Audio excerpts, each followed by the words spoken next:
ഒരു ചോദ്യം ഇവിടെ എഴുതി കിട്ടിയിട്ടുണ്ട്. ഒരു ഷെയ്ഖിനെ ബൈഅത്ത് ചെയ്യുക എന്നതിന് ഇസ്ലാമിക പ്രമാണവുമായി എന്തെങ്കിലും ബന്ധമുണ്ടോ? ഇതുവരെ പറഞ്ഞത് നമുക്ക് ബോധ്യമായിട്ടുണ്ടാകും. ഇങ്ങനത്തെ ഷെയ്ഖനല്ല പിന്നിലെ ബൈഅത്ത്. ഈ രൂപത്തിൽ പറയപ്പെടുന്ന ഷെയ്ഖേ ഇല്ല, അപ്പോൾ പിന്നെ ബൈഅത്ത് ചെയ്യുന്ന സംവിധാനവും ഇല്ല. ഇസ്ലാമിക ലോകത്ത് ബൈഅത്ത് എന്നത് ഭരണാധികാരിക്ക് ബൈഅത്തുണ്ട്.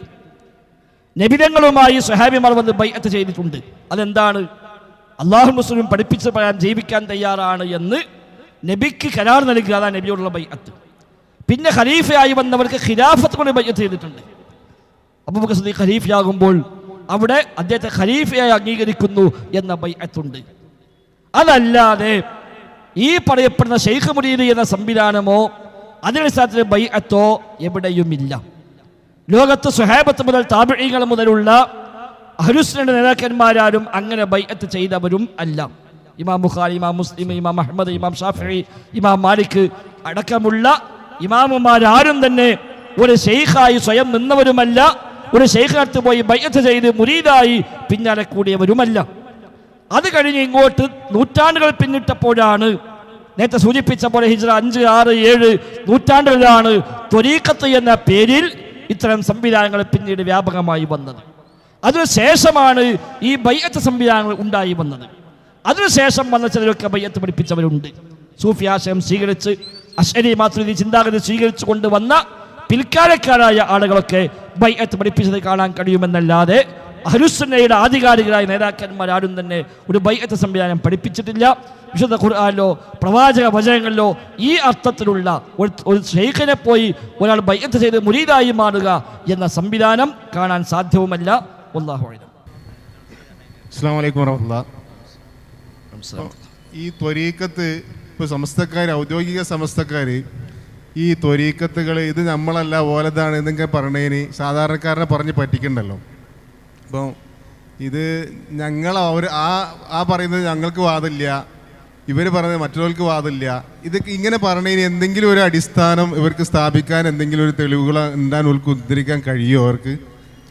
നമ്മൾ നേരത്തെ സൂചിപ്പിച്ചു, വ്യാജനും അല്ലാത്തതും വേർതിരിക്കാൻ സമസ്തക്കാരെ സംബന്ധിച്ച് ഒരു മാനദണ്ഡവും ഇല്ല. കാരണം എന്താണ് അടിസ്ഥാനിച്ച ഒന്നുമില്ല. ഒരാൾ ഞാൻ ഷെയ്ഖാണെന്ന് വാദിക്കുന്നു, എനിക്ക് ഇൽഹാമുണ്ട് എന്ന് പറയുന്നു, അയാൾ ഷെയ്ഖ് അല്ല എന്ന് പറയാൻ ഇവർക്ക് എന്താ മാനദണ്ഡമുള്ളത്? ഒന്നവർ പറയാൻ ശരീഅത്ത് നിയമങ്ങൾ പാലിക്കുന്നുണ്ടോ ഇല്ലേ നോക്കണം എന്നാണ്. അത് പറയുക എന്നല്ലാതെ അത് അപ്ലൈ ചെയ്യാൻ അവർക്കും കഴിയില്ല. കാരണം അത് പറഞ്ഞാൽ അപ്പോൾ ഉടനെ ചോദിക്കേണ്ടി വരും, അപ്പോൾ CM അടൂർ എങ്ങനെ ഷെയ്ഖായി മാറുക?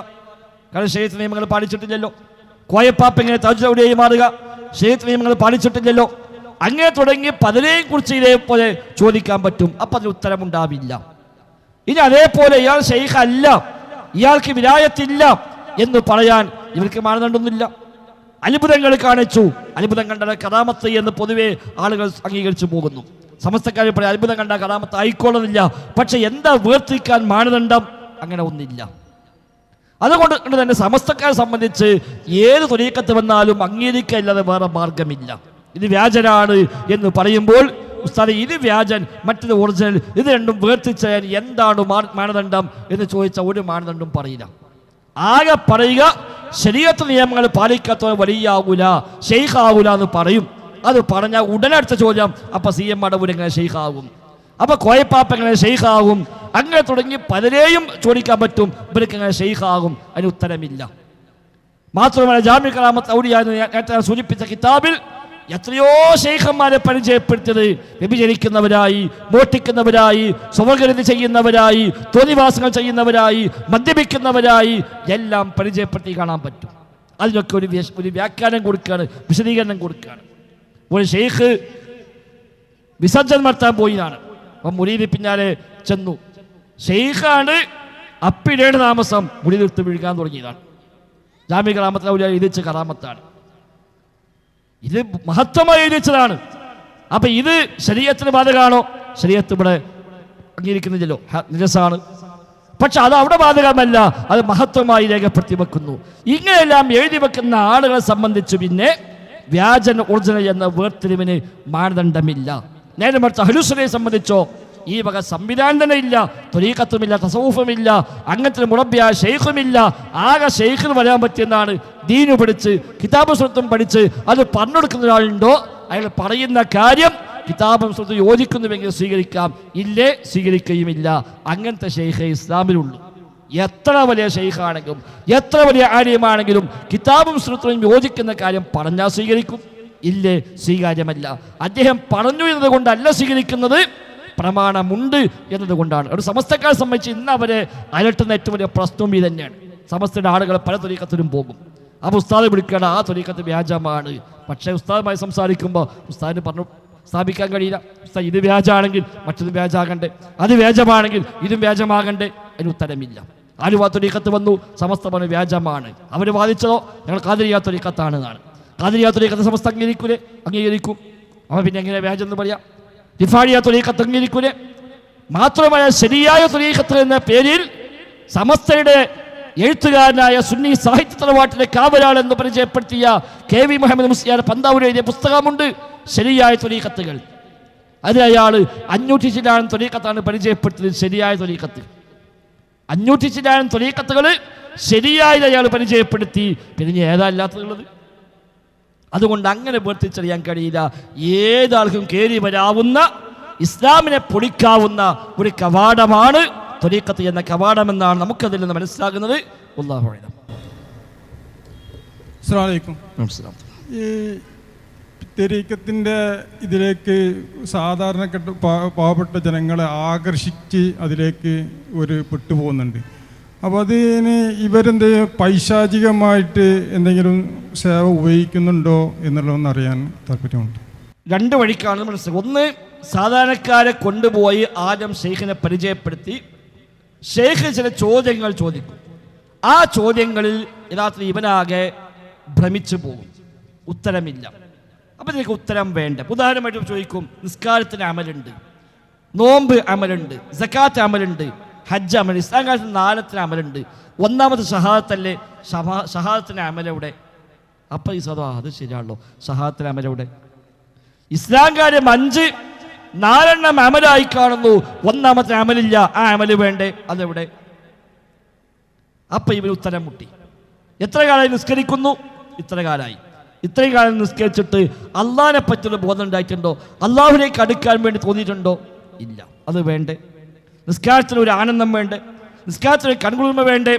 ഇങ്ങനെ കുറേ ചോദ്യം ചോദിക്കുമ്പോഴാണ് ഈ സാധു ശരിയാട്ടോ, ഞാൻ എത്ര കാലം നിസ്കരിക്കണം, എനിക്കൊന്നും കിട്ടിയിട്ടില്ലല്ലോ.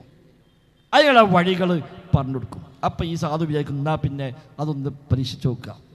അങ്ങനെയാണ് ഷെയ്ഖിൻ്റെ കയ്യും പിടിച്ച് ബൈഅത്ത് ചെയ്ത് ഇയാൾ ത്വരീഖത്തിൻ്റെ ആളായി മാറുന്നത്. അപ്പോൾ ആദ്യ സമയത്ത് ഇയാൾക്ക് കൊടുക്കുന്നത് ഖുൽഹുവല്ലാഹ് ഓതാൻ പറയും, യാസീൻ ഓതാൻ പറയും, തബാറക്ക ഓതാൻ പറയും, അല്ലെങ്കിൽ 1,00,000 ഖുൽഹുവല്ലാഹ് ഓതാൻ പറയും, 1,00,000 ലാ ഇലാഹ ഇല്ലല്ലാഹ് ചൊല്ലാൻ പറയും, 1,00,000 റക്അത്ത് നിസ്കരിക്കാൻ പറയും, അല്ലാത്തൊന്നും പറയില്ല. അപ്പോൾ ഇതിലിപ്പോൾ കുഴപ്പമൊന്നുമില്ല. ഉസ്താദ് പറഞ്ഞത് ഇപ്പം എന്താണ്? ഫാത്തിഹ ഓതാനല്ലേ പറഞ്ഞത്, യാസീൻ അല്ലേ പറഞ്ഞത്, നിസ്കരിക്കാനല്ലേ പറഞ്ഞത്, ഇതിലിപ്പോൾ എന്താ പ്രശ്നം? അങ്ങനെ ഘട്ടമായി ഇങ്ങനെ മുന്നോട്ട് പോകുന്നു. അതോടൊപ്പം ഇത്തരം ഷെയ്ഖുമാർക്ക് പൈശാചികമായ സഹായങ്ങൾ ഉണ്ടാവുക സ്വാഭാവികമാണ്.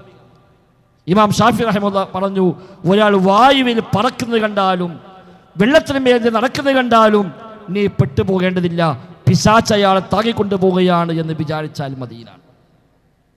ഫറൂഖ് ചുങ്കമങ്ങാടിയിൽ ഒരാളിങ്ങനെ പറക്കണ് മേലെ കൂടെ, എല്ലാവരും കണ്ടു. ഇനിയിപ്പോൾ എന്താ സംശയം? കണ്ടേ വഹാബി അയാൾ പറന്നാണ് പോണ്, ഞാൻ അയാൾ ഷെയ്ഖ് അല്ലെങ്കിൽ വേറെ ആരാ ഷെയ്ഖ്? ഒന്നും ആലോചിക്കണ്ട, ശൈത്താൻ അയാളെങ്ങനെ കൊണ്ടുപോകുകയാണ് വിചാരിച്ചാൽ മതിയാണ്. ഇമാം ഷാഫിയുടെ വാചകമാണ്. വെള്ളത്തിന് മീതെ നടക്കുന്നത് കണ്ടു പല ഷെയ്ഖമാരും. കറാമത്ത് എന്താ നമ്മുടെ നാട്ടിൽ പറഞ്ഞത്? വെള്ളത്തിന് മേലെ നടന്നു, തോണില്ലായിരുന്നു, ഒരു ഇല നുള്ളിട്ടിട്ടിട്ട് അയിമണ് നടന്നുപോയി എന്നാ പറയാം. അത് നടക്കുന്നത് കണ്ടാൽ പിശാച് അയാൾ താങ്ങിക്കൊണ്ടു പോവുകയാണ് എന്ന് വിചാരിച്ചാൽ മതി എന്ന് ഇമാം ഷാഫി റഹിമഹുല്ലാഹ് പറയുന്നു. ഷെയ്ഖ് ഇസ്ലാം ഇബ്നു തൈമിയ്യ റഹിമഹുല്ലാഹ് ഈ വിഷയത്തിൽ മാത്രമേ ഗ്രന്ഥമാണ് അൽ ഫുർഖാനു ബൈന ഔലിയാഇർ റഹ്മാൻ വ ഔലിയാഇശ് ശൈത്വാൻ. റഹ്മാന്റെ ഔലിയാക്കളെയും ശൈത്താൻ ഔലിയാക്കളെയും തമ്മിൽ വേർതിരിക്കൽ എന്ന പേരിൽ ഷെയ്ഖ് ഇസ്ലാം ഇബ്നു തൈമിയ്യ റഹിമഹുല്ലാഹ് കിതാബുണ്ട്. അല്ല, അദ്ദേഹം പറയുന്നുണ്ട്, ഒരുപാട് ആളുകളെ പിശാചു പറ്റിച്ച ഇത്തരം അത്ഭുത കഥകൾ, കുഫ്ർ ചെയ്യുമ്പോൾ, ശിർക്ക് ചെയ്യുമ്പോൾ, ഹറാമ് ചെയ്യുമ്പോൾ അവർക്ക് മുമ്പിൽ ഹാജരായി ചെയ്തു കൊടുക്കുന്ന ഒരുപാട് കാര്യങ്ങൾ ഈ സാധു വിചാരിക്കുന്നത് കറാമത്താണ്. അത് കറാമത്തല്ല, പൈശാചികമാണ്. ഒരുപാട് സംഭവങ്ങൾ അദ്ദേഹം അവിടെ വിവരിക്കുന്നുണ്ട്.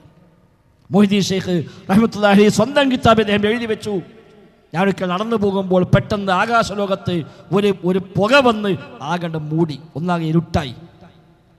എന്നിട്ട് ആ ഇരുട്ടിൻ്റെ ഉള്ളിൽ നിന്നൊരു വിളി, യാ അബ്ദുൽ ഖാദിർ അന റബ്ബുക,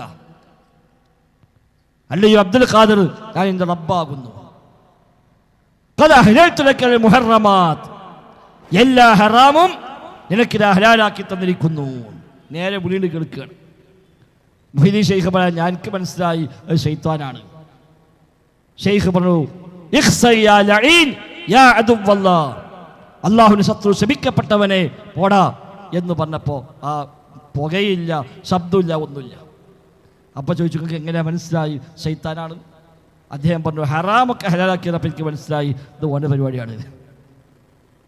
അപ്പം അല്ലാത്തൊന്ന് വിചാരിക്കുക, ഞാൻ കേട്ടതല്ലേ, നേരിട്ട് വിളിച്ചതല്ലേ, പേര് വിളിച്ചാൽ പറഞ്ഞത് നിനക്ക് ഹലാലാക്കി തന്നിരിക്കുന്നു, അത് പൈശാചികമാണ് എന്നാണ് മൊഹീദ്ദീൻ ഷെയ്ഖ് റഹ്മത്തുള്ളാഹി രേഖപ്പെടുത്തി.